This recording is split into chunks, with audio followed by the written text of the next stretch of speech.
या बातमीपत्राचे प्रायोजक आहेत pro rich look skin and hair studio. नमस्कार, पोलीस माझा न्यूजच्या बातमीपत्रात आपलं मनापासून स्वागत। पाहूयात काही विशेष घडामोडी।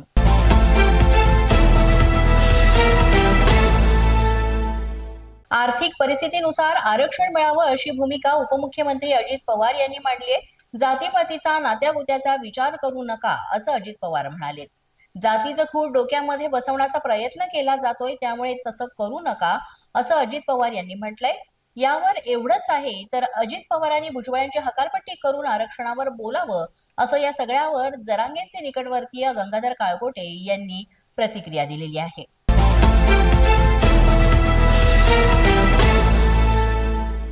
टवाळखोरांनी सातपूरमध्ये एका 22 वर्षीय तरुणाची हत्या केली आहे। सातपूरच्या श्रमिक नगर परिसरात पार्थ पॅलेस जवळ रविवारी रात्री उशिरा 22 वर्षीय तरुणाचा कोयत्यानं निर्घुणपणे खून झाल्याची धक्कादायक घटना घडली।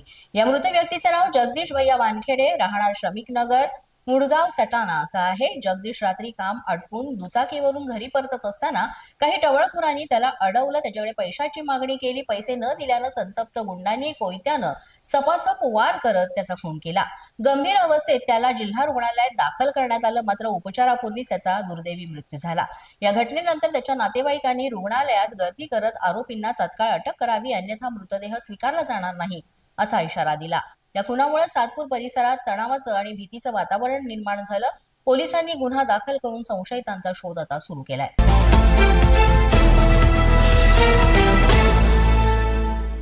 भिवंडी महापालिकेमध्ये नेहमीच वेगवेगळ्या घटना घडत असतात। इथे मारहाणीच्या मोठ्या प्रमाणात घटना घडतात। भिवंडी महापालिकामध्ये कर्मचाऱ्यांची दादागिरी सुद्धा आता पाहायला मिळते। गॅरेज चालकाला दुकानात जाऊन मारहाण करण्यात आलेली आहे। दुचाकी सर्व्हिस करून मागितल्याच्या रागातून ही मारहाण करण्यात आली आहे। महापालिका कर्मचाऱ्याकडून गॅरेज चालकाला शिवीगाळ सुद्धा करण्यात आली आणि त्यानंतर जबर मारहाण करण्यात आलेली आहे। त्यामुळे अशा प्रकारच्या घटना थांबाव्यात यासाठी नागरिकांनी सुद्धा जोर धरलाय। पोलीस माझा न्यूजच्या बातमीपत्रात वेळ झाले का छोट्याशा विश्रांतीची। पाहत रहा पोलीस माझा न्यूज। या बातमीपत्राचे प्रायोजक आहेत pro rich look skin and hair studio. विश्रांतीनंतर पुन्हा एकदा पोलीस माझा न्यूजच्या बातमीपत्रात आपलं मनापासून स्वागत।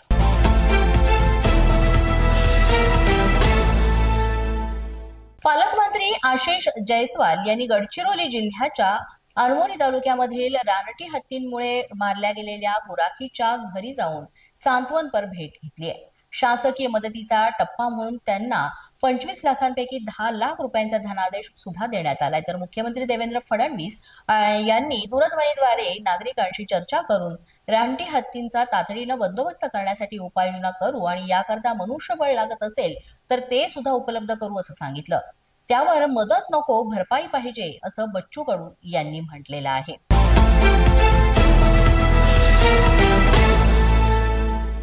नाशिकमध्ये पुन्हा एकदा बिबट्यानं चिमुकल्यावर हल्ला केल्याची घटना घडली आहे। यामध्ये वडनेर गेट परिसरामध्ये घराच्या अंगणातून खेळणाऱ्या 2 वर्षाच्या चिमुकल्याला बिबट्यानं उचलून नेलं। या घटनेमुळे परिसरामध्ये खळबळ उडाली असून नागरिकांमध्ये भीतीचं वातावरण निर्माण झालंय। मिळालेल्या माहितीनुसार श्रुती गंगाधर असं या बाळाचं नाव आहे आणि अंगणामध्ये खेळत असताना बिबट्यानं अचानक हल्ला करून या बाळाला उचलून नेलं। या घटनेची माहिती मिळताच परिसरात नागरिकांचा प्रचंड जमाव जमा झाला आणि नागरिकांच्या मदतीनं पोलीस आणि वन विभागाच्या पथकानं तातडीनं शोध मोहीम हाती घेतली। ड्रोनच्या सहाय्यानं परिसराची तपासणी सुद्धा सुरू झाली असून मुलाचा आणि बिबट्याचा शोध सुरू आहे। दरम्यान या घटनेची माहिती मिळाल्यानंतर वरिष्ठ पोलीस निरीक्षक, वन विभागाचे अधिकारी तसंच स्थानिक लोकप्रतिनिधी घटनास्थळी दाखल झालेत। त्यामुळे परिसरामध्ये तणावपूर्ण वातावरण असून नागरिक मोठ्या संख्येने या शोध कार्यामध्ये सहभागी झालेत। वडनेर परिसरात मोठ्या प्रमाणात अलीकडच्या काळात बिबट्यांच्या हालचाली वाढलेल्या आहेत। गेल्या काही दिवसांपूर्वी सुद्धा या ठिकाणी बालकावर बिबट्यानं हल्ला करून ठार केलं होतं आणि त्यानंतर आता पुन्हा अशा घटना घडतच आहे। त्यामुळे कायमस्वरूपी उपाययोजना राबवण्यात यावी असं सुद्धा सांगण्यात येतंय। पोलीस माझा न्यूजच्या बातमीपत्रात आज इतकंच। तुम्हाला आमचं बातमीपत्र कसं वाटतंय याबाबत अवश्य अभिप्राय कळवा। यासाठी पोलीस माझा न्यूजचं YouTube चॅनल सबस्क्राईब करा, तसंच आमचं फेसबुक, इंस्टाग्राम आणि ट्विटर अकाउंट फॉलो करा। अधिक माहितीसाठी आमच्या www.policemazanews.com या वेबसाईटला भेट द्या। आमचे अधिकृत प्रतिनिधी व्हायचे असेल तर स्क्रीनवर दिलेल्या क्रमांकांवर आजच संपर्क साधा।